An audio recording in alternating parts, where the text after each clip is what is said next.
Hello everyone and welcome. My name's iKmRni and thank you for clicking on the video. Today I'm going to be starting my series PlayStation 3 Memories because it goes way back, okay? There's been so many memorable moments, and personally, in my opinion, this generation of consoles have changed the most and had the most significant impact compared to any other generation. So this commentary is kind of be more like a sit-down kind of commentary, kind of like Only Use Me Blade and his Sunday Chill commentaries. I'm basically going to regard my history and some of the biggest memories I had from the PlayStation 3. We all know it's coming to an end with the PlayStation 4 releasing this Friday, November the 15th. So I'm going to make a 4-part series. This is part 1. So I don't want to ask for really any likes. I doubt this channel, this video will even get many views. It's not really one of those type of videos that will. I just wanted to really talk to you guys because it all started way back in 2007 for me when a couple of my friends recommended that I should pick up Call of Duty 4. Now previously on the PlayStation 3 I didn't really play much games. I pretty much had like Gran Turismo.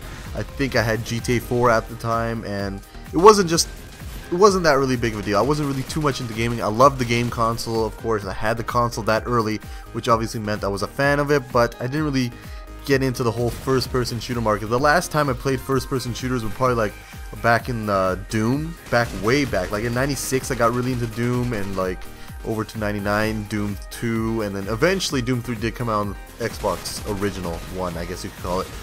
But Call of Duty 4 really did change it for a lot of people, and the biggest change that it had for everybody was it pretty much started the YouTube scene for gaming in general. Because if you guys were around, I don't know how long my subscribers have been around on YouTube. I've been back like when Zagriz was making Call of Duty 2 montages. It was a phenomenal time in YouTube, and to see how much it's changed, it's kind of good and bad at the same time. That everything has its pros and cons in life, but it was rather a phenomenal sight to see what was coming because of Call of Duty 4.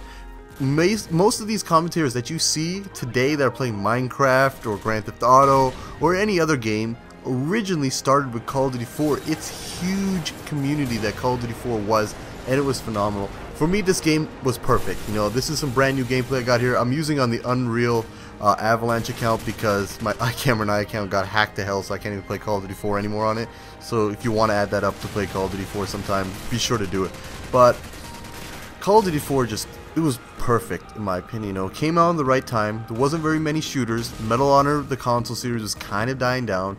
We were getting tired of World War II, and we needed a cool modern shooter. We had Halo on the 360, we had Killzone on the PlayStation 3, and we had some other futuristic games, but nothing like this. Nothing with kill streaks, nothing with perks, nothing with creative class, nothing this in-depth, nothing this arcadey but still realistic at the same time. And Call of Duty is a great game. You know, it's not so much now. I didn't really like Ghost, you know. I probably have a couple hours played, and that's why I haven't seen me upload much videos of it. It's just, it's boring. And the community sucks kind of now. But like, I'll give you an example of what this generation has done. We got White Boy 7th Street. We got Zagriz.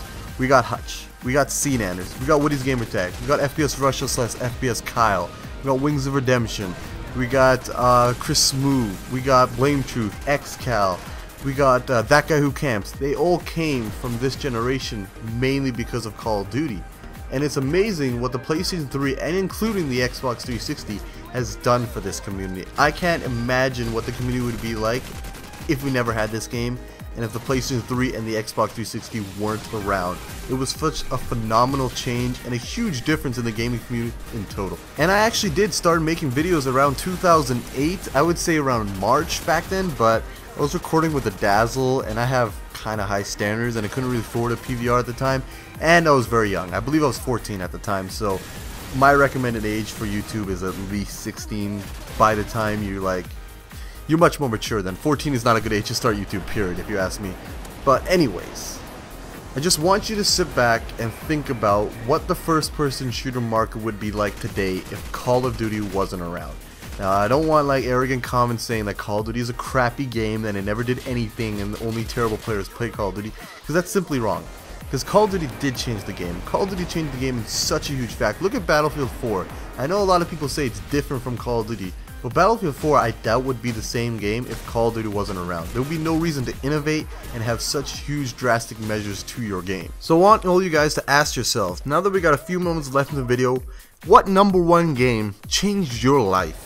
Because I don't think I'll be on YouTube if it wasn't for Call of Duty 4. and all these other commentators coming on the scene that inspired me to even make these videos. I know that goes for a lot of other YouTubers as well. For me, one of the saddest things about the new generation coming is that there's going to be a lot less people on the last generation, which means there's going to be a lot less people on classic games like Call of Duty. So that brings us to the end of the video, guys. Hopefully you enjoyed. If you did, be sure to click the like button. It really helps me out. It'd be amazing if we got like 100 likes in this video somehow. I know it's not one of those videos that has got a lot of topic about it, but let's try it anyway. You guys are, after all, the Saiyan Army. If you're new to the channel, be sure to click the subscribe button to join that army too, and comment down below, guys, what was your #1 game from this console generation? And be sure to tune in to the next part in the series, where I'll be discussing some more memorable moments on the PlayStation 3.